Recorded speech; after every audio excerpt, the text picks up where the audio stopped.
Ladies and gentlemen, welcome back into the Buster Show podcast. On today's episode, my friend and the founder and CEO of Ethernity, Nick Rose, is on the podcast. My friend, how are you? Hey, Buster. Thanks for having me, buddy. This, All great here on the NFT hustle, and everything is working well. this is exciting. Ethernity really got me into NFTs, becoming an advisor right before launch and then watching the progression and the massive uptick in interest, then Yeah, the drop off. There was like a 3-ish month span where people said that what had just happened was a fad, and yeah. then the whole market just slapped all those people right in the face and came back up. How have the last 5 months been for you? Yeah, it's been the same for me. I've been around for a while. I've been in crypto since 2011, and so I've seen those ups and downs. Like I used to stress, and I used to say, "Wow, what can happen now? Everything goes back to zero." It's not going anywhere. When the best advice I have for people who are new to crypto in general, NFTs, because NFTs are fully correlated to the cryptocurrency market, is zoom out, and look how it started in 2009 and look at it where it is today, right? So the uptrend keeps taking place. It keeps trading higher and higher. More people, more institutions are jumping into crypto and blockchain technology, and obviously now NFTs, which is a digital revolution for collectibles and art, in my opinion. But yeah, man, no stress. No matter what happens, market condition doesn't phase us at all, and I don't think anyone who's involved into that market should be phased. It's everything about long term, and what are you building long term? 100%. Now, what made you want to start a platform? Because I know you got in early in CryptoPunks. I know you got in early in Bitcoin, but what made you want to start an NFT platform over things around either of the former? Well, first of all, I'm a collector, and I've been texting you on the side. How can I get into the physical stuff? We're doing digital, but physical doesn't. I've got a gift for you today. It's a surprise though, but Great. we're gonna get you started today. Great. So doing digital, I love digital. I think everything is turning digital, but physical is not going to go anywhere. Like physical art and physical collectibles, some of those things are culture, and some you can't destroy culture, right? In my opinion, the physical things will get more value in the long run. Yeah, so I've been a collector my whole life. I started collecting Panini trading cards when I was like 11.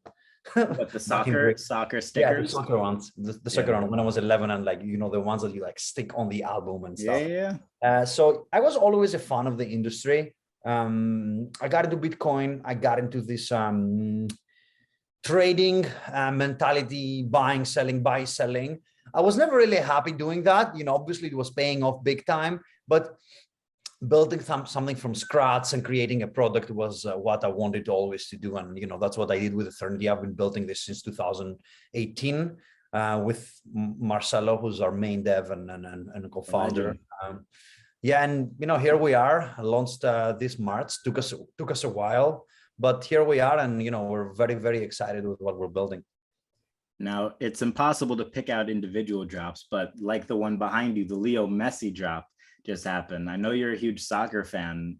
How did this one come to fruition? And I know now the secondary sales are higher than the initial sales, which is the most important point in any collectible class. In anything, it's all about the customers making money on this thing. Obviously, you want to create beautiful art, and to create beautiful art, you need to use great artists like Boss Logic, like Impossible Brave, Visual Lab, Rob Grassetti, which we worked on the Muhammad Ali drop. It has to be a combination of beautiful art. Obviously, the IP holders have to make money, and the customers, right? We're looking at this more from a community customer standpoint than a corporate standpoint, that we want to sell it for as much money as possible and make as many millions as we can in a day. I hate that narrative. But a lot of celebrities are coming into the market. They try to do just overnight. Yeah, it's the worst. I hate that. It ruins all credibility. The Messi drop did crazy numbers, broke the record for any athlete on the NFT space. But still, the community is making money. They spent $10,000 to buy that piece that's behind me, the month from tomorrow, that made from Boss Logic. And it went at some point for 60K. Now I think it's like 40, 45. I haven't checked today, but it resells for a lot more. And that's the beauty of it. And something I don't know if you want to talk about that later. Messi as an individual and as an IP owner of his own image, he'll be receiving royalties forever owning that piece. And whoever buys it, 10% goes back to him, no matter if he's placed, no matter if he retires, or even when he passes. That's the thing about digital, which you have to love, right? Like one of the things that I collect are vintage presidential signatures. The families of Abraham Lincoln are not getting cuts. These cuts don't just go to Messi, but they eventually go to his kids and his kids' kids. Fantastic. Generations down, securing financial comfort and everything else. So that aspect of it, that you can mint financial security for your grandchildren, is something that has never been true before, and impossible even in real world assets, in gold and silver. What people do, like what a buddy of mine owns a coin shop. He says when really old guys come in, they buy a lot of silver and then put it in a safe so that it doesn't get taxed. Through NFTs is a much better way. It's much better. It's decentralized. You only need the consensus of the market to actually believe that this thing is worth something, and you don't need the consensus of any centralized agencies or banks or any authorities to tell you what you can make. Like, you can take silver and put it on a thing, and banks kind of like have to handle this for you. So the blockchain is decentralized, everything is automated. So this is a new era, man. This is the future. And we're very excited that we're on the forefront of at least the collectible side of things, because there is a lot of things into the blockchain, not just collectibles. 100%. And some of the stuff that comes with these sorts of NFTs, to talk about the utility aspect of it, that to me is the craziest thing. I think one day, and I'm curious what you think, I think one day in the next 10 years, there will not be a single ticket that isn't sold as an NFT. I agree, because everything is minted in the blockchain. They have a timestamp. You can't forge it. You can't tamper it. You can't do anything with it. I love it. There should be a company. I wish I had time to do this as well, but there should be a company. There are some actually. They are trying to do tickets now. We've been contacted by some to do partnerships and stuff, but I love it. I 100% agree. Cool. I think teams and brands should do this themselves. Yeah, that you think it should be individually done? Yeah, I mean, listen. There will be the RE ticket master who will do it for them, right? But you can own your own royalties. Like those, imagine tickets that's being sold and they become collectibles at the same time. If I go inside my room, I have the ticket. I went to the Mayweather-McGregor fight. Not that it was any massive boxing event, but it was the first big crossover fight between an MMA fighter and a boxer. So I kept the ticket. So I'm sure those sell for a bunch, by the way, physically. Exactly. I think in 10 years, this ticket will be, holy shit, that's the ticket from that fight that took place back then, right? So I have to store it in my room or my safe, right? It would be much easier if I can just store it on my MetaMask. That's true. The one thing, though, that I'm curious your thoughts on is you can make a physical aspect digital, but can you make a digital aspect or a digital icon NFT physical in any way?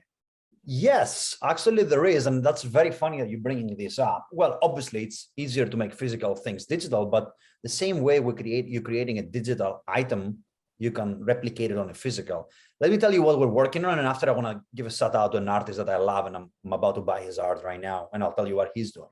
So we're working on a deal right now with a massive car motor company, right? Big brand, massive brand. So what we're going to do is we'll get an artist to take a car, paint it however he wants. It's up to him what he wants to do with it, right? So he'll create a 3D render of how he wants the car to look. We will sell the car as an NFT, and the company has to make the same exactly car to a physical car. I don't know what he's going to do. He might put feathers on it. I don't know what he's going to do. He might do some crazy shit down there, but whoever buys that NFT will get the car with it as well. And that car might be a very expensive. Whoa. Yeah. That's crazy. Yeah. That's some real utility. Yeah. 100%. You get a car, you pay premium, but you get the car made by this artist. right? You still get the brand, you still get the functionality, you still get the performance, but you're getting the car branded in an artistic way by your favorite artist per se. One of the things that I'm looking forward to seeing, and somebody just texted me this a few days ago, he's thinking about selling his apartment, and you know where I'm going with this. He is thinking about listing it. He's thinking about listing it, you know, for whatever it is, tens of thousands of ETH. But do you think that eventually all houses in real estate turn into NFTs? Ooh, I don't know. It's a tough prediction to make. I don't think all, but I'd say I tried to buy a house in 2017 with Bitcoin, and the guy said no. He'd have really triple his money right now. But yeah, I bet he's kicking himself.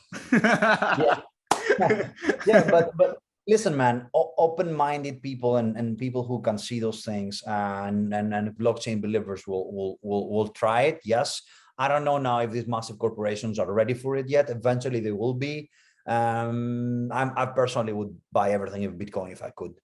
But Bitcoin and any other currency, by the way, it's not only Bitcoin. There's a lot of great projects that have underlying protocols that I support. Yeah, man, the future is bright for blockchain in general. Speaking of which, speaking of currencies that you can now use, earn an OpenSea. What that, when I saw that, I was like, yeah, that was great. This is game changing. Yeah, that was great. Thank you to the OpenSea founders. We've been working very closely together, and they now accept ERN as payments. Obviously, if the seller wants to, you can edit and accept ERN for payments right now, which is fantastic for our underlying utility protocol. Our token is made there to give utility to our community. It's not available in the US for now, but everywhere else in the world, our customers and community members can use our token to buy things and pay memberships and be part of our community. That's super exciting. Now, in terms of your personal NFT collection, you were showing me your watch. You have one of your CryptoPunks on your Apple Watch. Which is crazy. And I took it off because I don't want people to see which punk I own, because I don't want them to know my wallet. That's smart. That's smart. There are a lot of wallet stalkers out there. That's a new thing that I've seen. I almost don't even want my own to be my name because it's so yeah. I'm using punks as my profile photo. Listen, blockchain has great things, transparency, but privacy is very important. And sometimes you don't want people knowing how much crypto is in your wallet, right? Like any random person can send you anything. So that's good. There's nothing they can do. They can just see, right? But privacy is very important in my opinion. So I always use NFTs I buy and NFT products I support in my profile pic. But I never use the right ones. I always use different ones because I want to keep my wallet address private. Well, I have 60 wallets, so just one of my wallets private. I have my NFTs. 60 wallets. Of course, you got to diversify, buddy. But you were telling me you were standing next to somebody who had a very nice watch, and you were saying, and what was that story? That's a freaking funny story, man. So I was in Malibu with a bunch of my friends when I was in LA, and I was wearing my Apple Watch. I always wear an Apple Watch. I never wear anything else. I like Apple Watches. And a friend of mine was next to me, and he was wearing Richard Mille. That was whatever. And somebody made a comment, "Oh, you guys two look alike." He goes like, "Oh, cool. Yeah, I agree." And he goes, "The only difference is one's wearing a Richard Mille and the other is wearing an Apple Watch." And I go, "Yeah." They never got it. They were like, "Oh my God, the Richard Mille is like 300 grand. The Apple Watch is nothing." The Apple Watch had a CryptoPunk here. And I just laughed and I was like, "Okay, sure." Yeah. It's just funny. It's just funny to this JPG. It's like I was looking up today. I have it out here, the CryptoPunks. The cheapest CryptoPunk is $400,000. It's crazy. It's insane. What was it a month ago? Like 40,000? 75 to 40, but something to say here. CryptoPunks were giving away for free to believers and community members in 2017. I was just asking you before we came on, which, you thought had been better, getting in early in Bitcoin or getting in early in NFTs. And, Bitcoin always costed more than free. Well, sure, Bitcoin has outperformed everything and anything, but still, CryptoPunks, you got them for free. You just had to claim them. Some people claim 30 CryptoPunks. Like, you go on the history and you'll see somebody claim the CryptoPunk for free and now sold it for $1 million.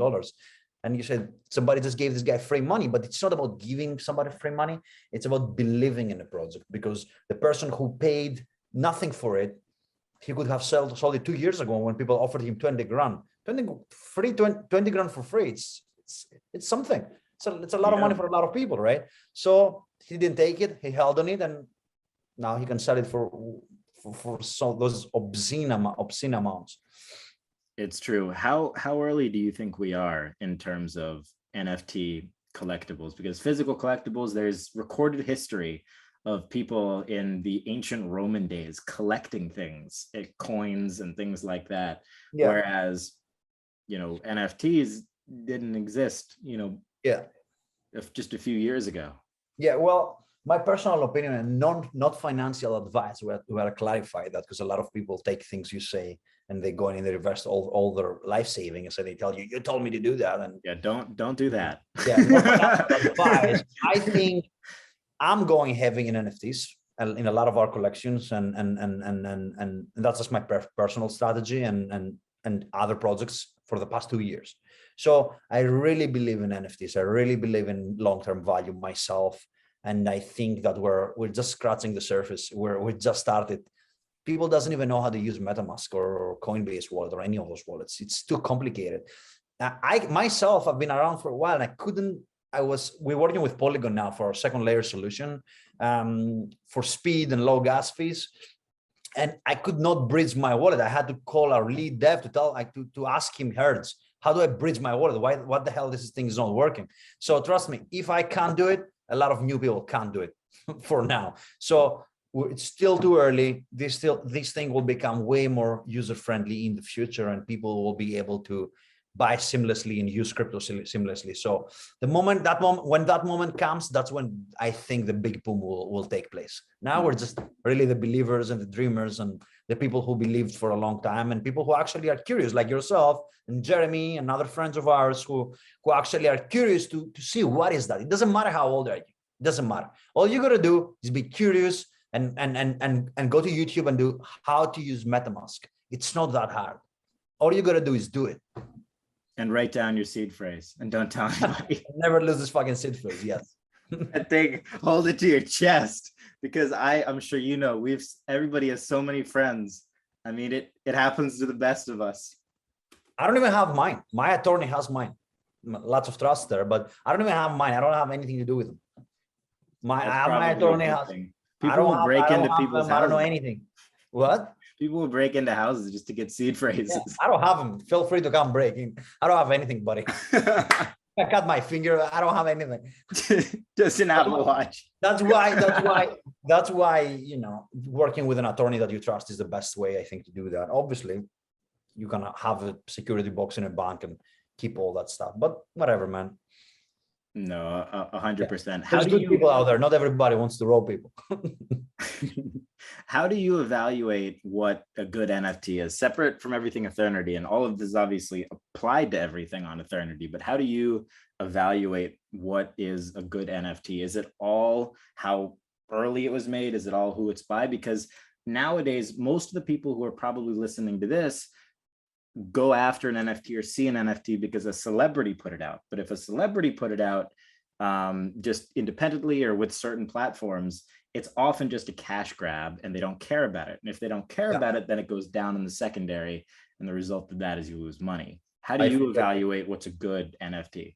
Well, first of all, there's many reasons how you evaluate NFTs.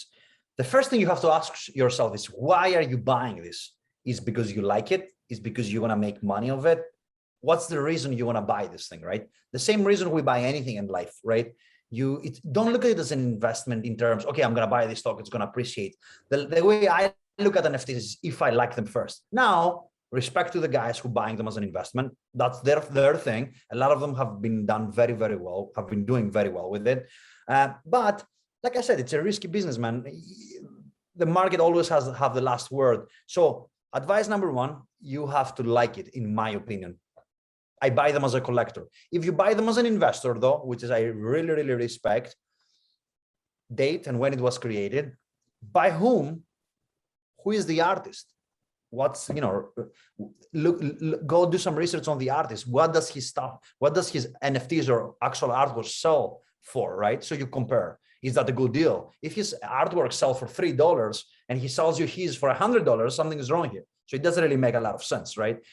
Especially if it's early, if it's a new collection, right? Number three, in collectibles, for Leo Messi, for example, because we launched this NFT. So the NFT Leo Messi released with us, it's his first ever NFT in the blockchain. It's his first ever collectible.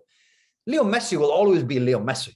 So that's the first licensed authenticated thing he did in the blockchain. No matter what he does tomorrow, no matter what he does next year or in 10 years, this is always going to be the first. So in my opinion, that has a lot of value, right? Pelé the same. Pelé did the first with us. Other athletes that did, like Rob Gronkowski, who did his with OpenSea, that's another very valuable one. I'm not a huge NFL fan, but for NFL fans, Rob Gronkowski will be a Hall of Famer, I think. I don't know. Hopefully, don't make fun of me. I don't know much about the NFL. Multiple time Super Bowl champ. Yeah, exactly. So guy's going to be on the Hall of Fame eventually. So that's his first ever collectible. So there is value to that, right? In 20, 30 years from now, you look back at the Hall of Famers and the players of the past, and you'll say, holy S, that's Rob Gronkowski's first ever NFT minted in the blockchain. So to me, backed authenticated collectibles have a lot of value as collectibles. So that's the way I look at things, right? I won't go and buy, like, I saw like a rapper did sold his album for $1 or something like that. I don't remember. It was Tory Lanez. Yeah, I don't know much about hip hop, but that was a great fucking idea. I loved it because he only sold it for $1, and now his fans get to own his album for $1. So those things are valuable, no matter who it is, right? It's an artist, a mediocre plus artist. I think there is a lot of value to this. Now, how do you avoid cash grabs? I wanna say. Right. How, the red flags I'm looking for, something to know about Ethernity is we've rejected more talent than we actually signed. Like, I can't mention names because I don't want to be disrespectful. Of course. That's huge. We rejected more talent than we actually have onboarded, and we have onboarded a lot, buddy. So I've noticed that a lot of notable figures will talk to multiple marketplaces and NFT producers on creating collections. So when you know there's going to be too much supply and too much of the same thing, it at the same time, it kind of degrades the value of the first, the second, and the third, right? So imagine a next player, you can mention whoever you want. Let's say the Greek freak, Giannis Antetokounmpo, because I'm Greek as well, so I like the guy a lot. If he releases 30 NFT collections in a month, what really has value? Yes, the first one have a slight advantage, but it's too many. You got to control supply. You got to make sure the things you sell are not being done multiple times to protect your customers and the community. 100%. Yeah, that first NFT is huge, like for Messi, and even some of the legends like Pelé, people like that, even if they're, not playing or not around, it's the first. And that's in physical collectibles, like in cards, rookie cards, it's the same principle cross applied into digital collectibles, even if it's not a card, even if it's art. Yeah. The first early works of, even the legend, the Da Vinci's, they hold premiums, and then there's the best pieces that follow that. So it's the rookie, and then it's the best pieces, which the market decides on that. 100%. I love when the market decides everything. It's literally up to, that's why I love decentralization so much, because it's all up to the people to decide prices, how things are going to be run, DAOs, what's the future. It's definitely better that way. Speaking of Pelé, what was that drop like for you? I know you're a huge soccer fan, and yeah, huge. I know that was one of the first drops. We sold this out, I think, within a day. Whole thing sold out. Visual Lab did a tremendous work alongside Rafa Zabala, who's literally a master digital sculptor. Like my two favorite digital sculptors in the world is Raf Grossetti, number one, guy's a master, and Rafa Zabala. Rafa actually does the physical things as well. I think they're both Brazilian, so it might mean something. The Brazilians are great artists. But yeah, Visual Lab did the 3D renders and they did a great job. I love Visual Lab. We've been working with them for a while now. Well, in honor of that, got something special for you to get your physical collection started. Come on, man. Signed 8x10 graded a 10. So it's the highest grade possible of Pele. I'm going to mail it to you. I love that. And it is a very nice piece to commemorate that drop, because you got to have some physical for all the digital. Thank you so much, buddy. Thank you so much. And I'll do something for you because I bought 2 Pele legendaries. I'll send you a Pele legendary. So you'll send me your MetaMask after this, and I'll get you a Pele legendary so you have it as well. Thank you so much. That's amazing, man. I really appreciate that. Of course, man. We got to get your physical collection started. Do you still have any of those soccer stickers from when you were a kid? No, but I might have. I bought some. I've been buying stuff. So let me show you what I got. What you got. So I got some Panini and Topps cards. So look, those are the cards. So I got a Messi, Barcelona jersey. I got a Modric. I got the UEFA Champions League ones. I got a, what's that? Oh yeah, that's the Greek freak. I got some mixed basketball and soccer. That's the Greek freak.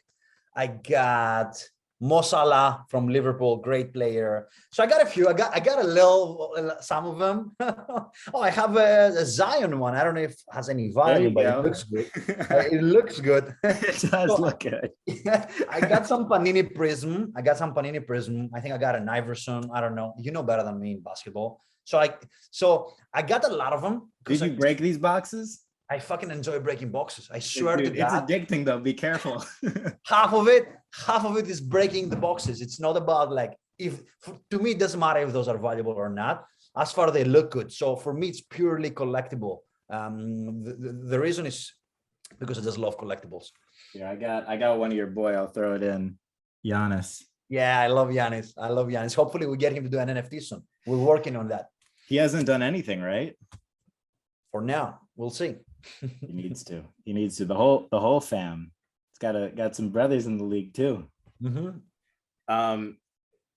Now, in terms of the blockchain and crypto, obviously it's come an incredibly long way, because if you wanted to buy Bitcoin way back in the day, I mean, I don't even know how you did it. You had to have like hard drives and this and that. And then I used Liberty Exchange. Whoever has been around for a while, they know what I'm talking about. Liberty. It was the Liberty Exchange. But they used to have local Bitcoins back then. So you could even trade cash for Bitcoin. I did that as well a lot of times. What did they give you? What was the physical thing they gave you? You'll meet. No, they'll send it in your Bitcoin address. So you'll meet in person. You'll give them cash. It was such a crazy days back then, man. It all like, you'll save some money from your paycheck back then, and you'll have $500 and you'll go, okay, can I have some Bitcoins? And you'll meet with a random person through local Bitcoins, which the guys are OGs, they started this space. They were visionaries and early thinkers back then. And you'll meet with people and get Bitcoins up front. It was crazy. It's so insane. Yeah. Now, I've heard from a lot of people that you were the one that told them about Bitcoin. Who told you about Bitcoin early in the day? Yeah, that's funny. Actually, it came out of nowhere. I used to play poker, hence that ugly tattoo here. But I used to play a lot of poker, which, by the way, I'm playing on a charity poker tournament with Phil Ivey, Vince Vaughn, Mr. Beast, and some other cool founders from the Binance founder, I think. Elio was a good friend of mine from Superfarm. And some other founders. We play on an actually digital poker game with Virtue Poker, September 26th. Joe Lubin, the co-founder of Ethereum, is playing with us as well. It's gonna be fun. So I'm not playing that often. I'm only like, I'll do just some charity things here and there, but I don't really have time to play. But back in when I was 21 years old, 22 years old, I was playing a lot of poker, right? Especially when I used to live in Greece back then. And I was in Vegas, poker table. I was playing bad and I was losing. And I met this guy who just mentioned something about Bitcoin, and we went and got a drink in the bar right after the game was ended. And then he explained how it works. And I had this little Greek gambler's mentality, and I just put some money into it, and it really worked well. That's how exactly. That was the only money you put into it, or did you put in? After I got addicted to it, and I dug the rabbit hole, and I started understanding blockchain, because I was not in any cryptographer communities. Like, these guys were all OGs, being in like Eric Forrest and even Vitalik, who was an early Bitcoiner. For those who don't know, Vitalik was an early Bitcoiner, and he became the Ethereum guy later and built that. How much later did Ethereum launch after Bitcoin? I don't remember. I think 12 or 13. I might be mistaken here. 12 or 13. I think it went on Coinbase 2016 or 15. I think 16 it went on Coinbase, and it stood up at 7. But Vitalik was working on that since back. And then when did Bitcoin launch? 2009 officially. The first mint. Are any of those first buyers and holders still around? We don't Anonymous. know. Yeah. Satoshi's wallet has billions of dollars in Bitcoin, which eventually will be trillions one day, and he hasn't moved a single one. We don't even know if he's alive. It's a good thing. It's a good problem for the CIA to find. So good luck with that.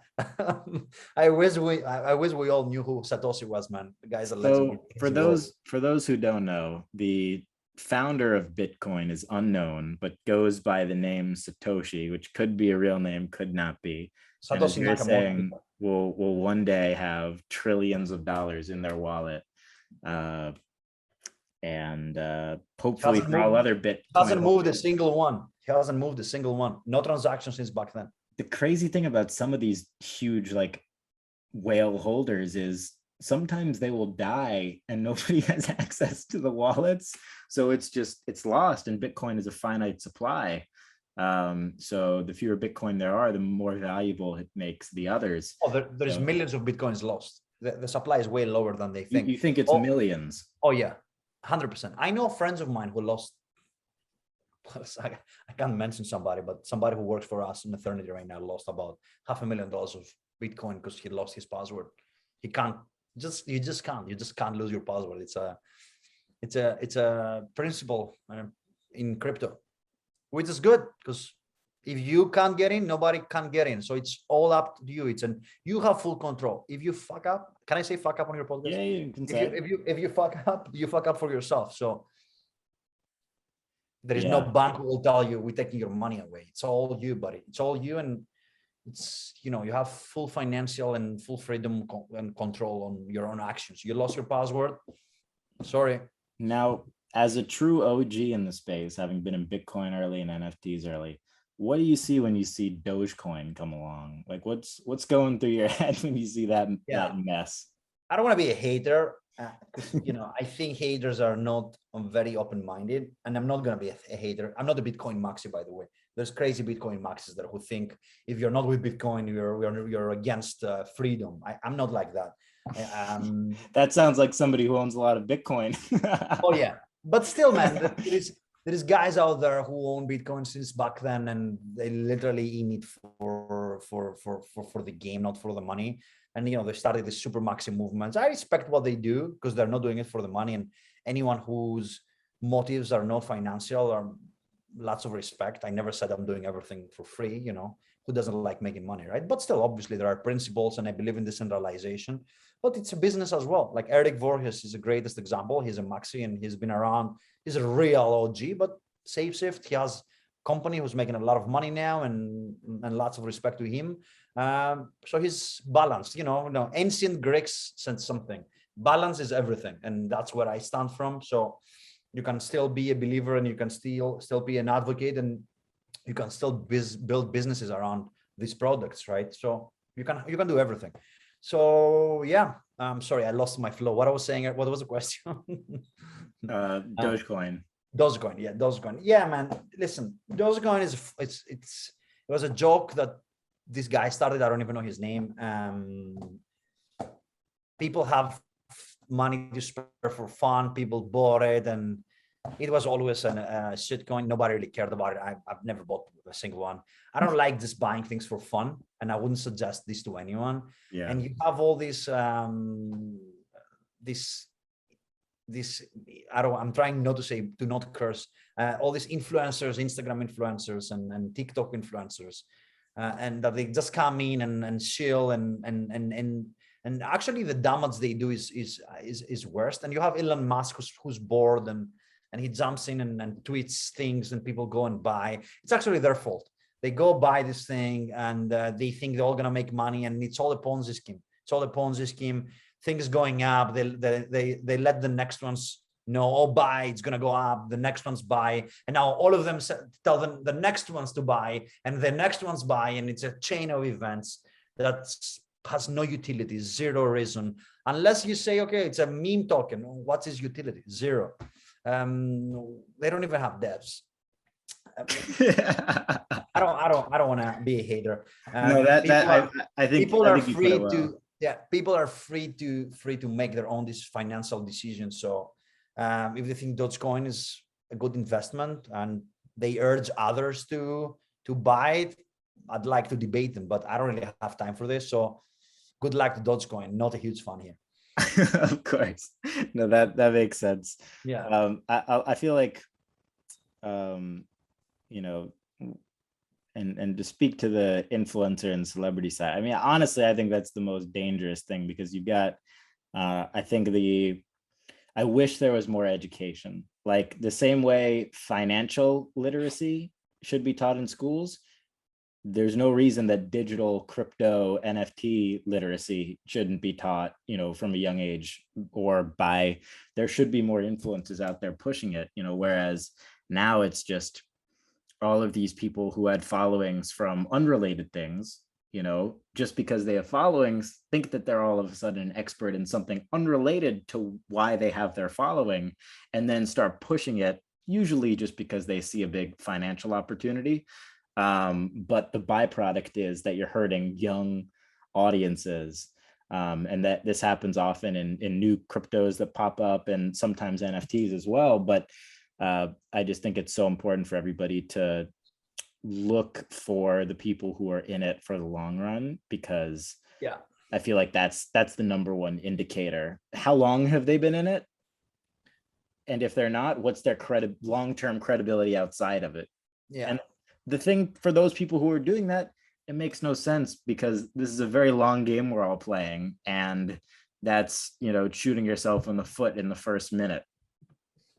It's and I agree 100%. And to add something, so I don't want them. A lot of people will be mad at me after this, and I don't really care. But a lot of these celebrities and notable figures and DJs and influencers, listen, they have an image out there and they have a platform, and great for them. But they can, I think they should create their own collectibles and their own things that actually can sell to their communities and their followers and their fans. But when you sell tokens and that they will make you money, number one, this is illegal to do, and number two, you really have to be ready to take responsibility for someone to lose their life savings, because people do it. People bet their whole paycheck on things like that. So you got to be very, very careful what you promise, and you got to be very, very careful who do you urging to buy those things. There's so many other ways to make money. Go get a job. How about that? Yeah, how's that? How's that? What are some of the projects that you're most excited about, whether it be on the Ethernity front or outside, maybe because of a ton of utility? Like CryptoPunks are the one outlier to me, though. Obviously, I understand they're like the Mona Lisa of crypto, but is the utility just access to that exclusive community, or what is that point? Whereas like certain Ethernity, NFTs have more utility than CryptoPunks. Why?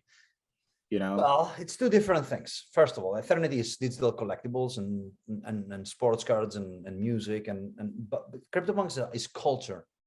Remember that, Buster. CryptoPunks is culture. That's what CryptoPunks are. There is no utility, but it's culture, community, and all that stuff. It's fine.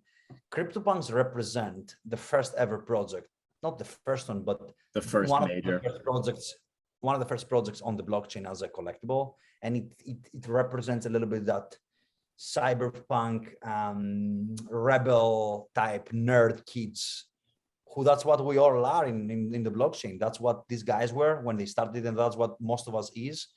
And that's what people appreciated about for on it, and that's why people bought it. And I did not claim it for free, unfortunately. I had to pay for it, but I missed it for days. I think I was snowboarding somewhere, I don't know where, You but knew it was happening. yeah, I was snowboarding somewhere, and I didn't get to claim one. I was in the mountains with no internet, but That was it's an fine. I bought it expensive trip. after. Just I kidding. own, I own a few, and I love it. I'm gonna always keep it on my desk. Here, by the way, something to show, a nice, great way to showcase NFTs. Right, this is the Iwo Jima photo Wow. from our partnership with AP. So this is authenticated and licensed. I bought this one. I bought it from the secondary, from the actual buyer, actually. So, and I have it in my office and showcasing it in my office. So What is that you're using? What is that tablet, or do they come with certain items? yeah, this is an IO screen. We have a partnership with this company that makes those screens that you cannot open yourself, right? You send them, you let them know the art, you make sure that you own it, and they give you those platforms, those screens. They mail you the screens, and it's a great way to showcase it in your office. And then if somebody were to ever buy that from you, you would then, how would you get their address to send it to them? Or that just wouldn't be part of it? No, but they get the right to request one. Got it. So they contact us. Still, there's no decentralization for it. They contact us. We facilitate the So maybe that is the physical side of it, where you could sell the digital and then sell the physical years later, because there could only be, a handful of them unless they. Yes, I'll tell you the hurdle there. Centralized, yes. Decentralized, no, because somebody has to create the screen. So you always need an IO or an Ethernity to create a screen for you. So you have contact. Listen, decentralization, complete decentralization will never happen. Whoever says it will, they're crazy. But we have to achieve a certain decentralization in projects, in government, in finance. We must, and we have to achieve decentralization for the world to be fair. I mean, I already know how much of an impact Bitcoin has had in certain cities and towns, especially in third world countries, where whether it be inflation, local inflation that can take down entire economies, and Bitcoin, and having been paid in Bitcoin, can make the local ice cream seller, into somebody who can provide for everybody. Those sorts of things are incredible. Now, how do you see it impacting in a positive way more people here in the States? Like, what do you think the importance of that is here, or do you think it's just the whole world and it's all one? Yeah, it's the whole world. Unfortunately or fortunately, Bitcoin can't be categorized to countries or any kind of borders. So it's free to be whenever the internet is. Like, look at El Salvador. They just made Bitcoin and accepting Bitcoin, and gave free Bitcoin to all of their residents and citizens. So it's if countries will be ready to accept it eventually and make it a legal tender, then same like El Salvador did, and Paraguay and Argentina are looking into it. Hopefully, eventually, Bitcoin will be accepted as a legal tender, and you'll be able to buy things using Bitcoin anywhere and everywhere. Either it's online, either it's in person, you swiping your MetaMask wallet or Coinbase wallet or whatever wallet you're using. But yeah, I think it's a great way and for adoption, and I think it's a great way to give people the option to accept their salaries in Bitcoin or any other currency that's out there in the blockchain, any cryptographic currency that people believe in or they like. They should be able to have the choice to accept it if they want on their paycheck. Like, who's the NFL player who's actually getting paid in Bitcoin? I don't remember his name. I forget his name as well, but I think he took half of his paycheck in Bitcoin, and it's half of his paycheck. Yeah, half, which is pretty big. I mean, it was what, 15 million at the time, and now it's probably 30. What do you think the VR implications are going to be for NFTs and everything digital? Do you think that, Yeah. we're all going to be, I mean, I use my Oculus to shop for physical collectibles online. So you I can shop, see. I shop for physical in VR, and I watch Netflix and everything in VR now. What do you think the implications are going to be there in that? And off of that, I feel like, and I already see like prototypes starting to come out online and TikTok and whatnot, where you have your digital outfit and your physical outfit. Somebody holds up a phone to you, they see what digital items you're wearing, and they take down the phone, and we're just wearing t-shirts. Yeah. How do you sort of see NFTs playing into all life and being status things and everything there? Well, the metaverse is all a virtual project, right? People say metaverse all the time now. It's kind of trendy. But yeah, man, VR is another big aspect of NFTs. Not that NFTs will have to be on a VR device. I have two Oculuses as well. I play sometimes with my friends, and it's fun. But What games do you play? I play, what is the zombie one that Arizona? Right? Yeah, I don't have time to play anymore. Like I used to play. I'll be honest. I don't even have time to climb anymore. But listen, everything with the right time and in the right time, and always balance. I'm in the blockchain. That doesn't mean I want to live in a metaverse forever, right? Have you seen this movie? What's the movie with the Spielberg's movie? Ready Player One. Yes. Do you see what happens in the end? That they beat these bad guys, and eventually they get the Oasis back, and they say, "Okay, the Oasis is back. But it's only going to be open specific days of the week, and few days it won't, because you want people to interact with each other. There is no point in life to me to live only in the digital world. Like, listen, I'm a climber. I paraglide. I snowboard. I love spending time in the outdoors. I don't want to be trapped within those screens forever. Right now, I choose to be here when I want to, and I want to enjoy my digital art and my digital collectibles the same way I enjoy the physical stuff when I go out. It's both, not one or the other. Both. 100%. It's both. People need to understand it's not that we're gonna move in a freaking metaverse forever. We're going to choose to be there when we want to. We're going to choose to be here when just like how people have been watching late night TV for an hour every night. It's just the new late night talk show, and it's collectible. Balance is key. 100%. I want to close this out talking about both your climbing, because I climbed very, very, very small, like 100-foot mountain, or I'd probably more of a boulder, when I was in Yellowstone like 3 years ago. And it wasn't going up that was the problem. It was coming down. I hate it. How do you get over that? Yeah. Man, I'm not like a pro climber or anything. I've been Bro, climbing. I've seen those photos. You're on some pretty high rocks. Yeah, man, I just love nature a lot, and I've been paragliding, flying a paraglider parachute, so people can understand, for about 10 years. So I fly a lot here in Malibu, and I spent a lot of time in Europe flying. Have a bunch of videos on my Instagram. Paragliding is climbing is the next step, because, like I said, being in this world, for me, it's not everything. For me, it's being out and being in this world when I want to is what I want to do, and climbing is like what I enjoy doing when I'm in nature, and I just love it so much. But recently I tore my shoulder, so probably need surgery. I mean, it works, but I can't really put any effort to it. That's why I've lost weight and muscle lately, because I can't really climb and I can't really lift weights or do anything. So it comes with that. It comes with the injuries. It comes with all that. But it's a lot of fun, and you get to actually overcome some fears. Like, I was scared of heights when I was a kid. That's why I started paragliding. I started paragliding because I was scared of heights, and now I love heights. That's a good way to do it quick. I love heights right now. I literally take selfies when I fly, and when I climb, I just enjoy it so much.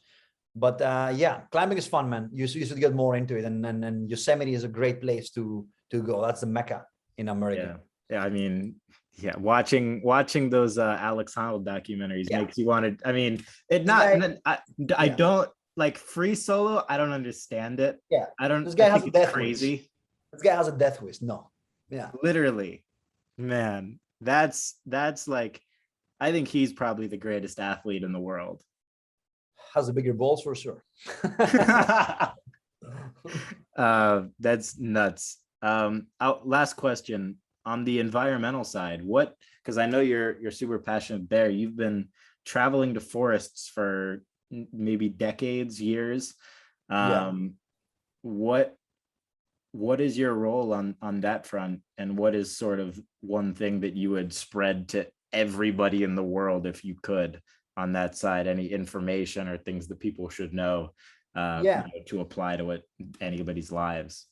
Yeah, well, I've been involved with environmental causes my whole life since I was a kid, but actively me going to the field, it started since 2019 with the Amazon wildfires. That I went to Brazil and Bolivia, and we had a whole mission from the US helping. Shout out to Spencer, Spencer Vibes, who came and filmed the whole thing, and shout out to Leonardo DiCaprio, who reposted my image, and it went viral worldwide. President of France reposted it, multiple other celebrities reposted it, but it was great, man. It was very sad to see what was happening, and then it was very sad to see and scary in real life, because it's easier looking at it from your phone and your screens than going and seeing it in person. It was a life-changing experience for me, and to see the disaster and all that stuff. It's a massive conversation we could have if you want another time, but there is a lot of things to be said there, of how to help and mitigate climate change, from your diet to consumption. And there is a massive debate going on right now with NFTs, and if NFTs are actually bad for the environment, which I have a lot of valid points to make, because a lot of people say things without knowing. Right. Elon Musk is very smart, but he doesn't know everything. But yeah, listen, don't eat a lot of meat. I eat meat once a month, sometimes twice. It's fine. Go enjoy a steak sometimes, but try to balance things. It always comes out to balance. Try to avoid dairy, and you helping little by little to reduce consumption on things that actually harm the environment. 100%. Last question. What are you most excited about right now? What gets you the most fired up on the NFT, on the Ethernity side? What gets you going every day? That's a great question. It actually really gets me going, because when you have a company and you can't wait to wake up the next day to get back to work, that something is very interesting there, and that's how I feel about Ethernity. I'm very passionate about it. Sometimes too passionate. My team can attest to that. I'm excited for what we're building, man. I love this transition from physical to digital, and I love how a lot of these notable figures, teams, brands, musicians, artists are embracing this world, and I'm excited for all the new things and the new art and the new collectibles and the new technology. Something I want to say, we're launching a new technology on our Dak Prescott from the Dallas Cowboys drop. Let's go. September 9. I'm so excited about this new feature. You'll see it, Buster. I'll let you know offline what is it, because I don't want to break it yet. I want Dak to break it first. But I'm very excited from this new technology. It's not something it's been done before, but not exactly the way we're doing it. With the way we're about to do it, it's never been done before, and I'm freaking excited about it, to introduce new ways and new features to collectors and community members, the way to buy things and why and reasons, right? And utilities. Man, I cannot wait. Well, Nick, thank you so much for doing this. A man of many talents and a founder and CEO of Ethernity. Thank you, Buster. Thank you, buddy. Thank you for all your help so far. Of course, man. Much to come. People can find everything on ethernity.io. Correct. Ethernity.io and at Ethernity on Instagram. We'll see you guys next time. Check it all out. Cheers. Peace. Thanks, Buster.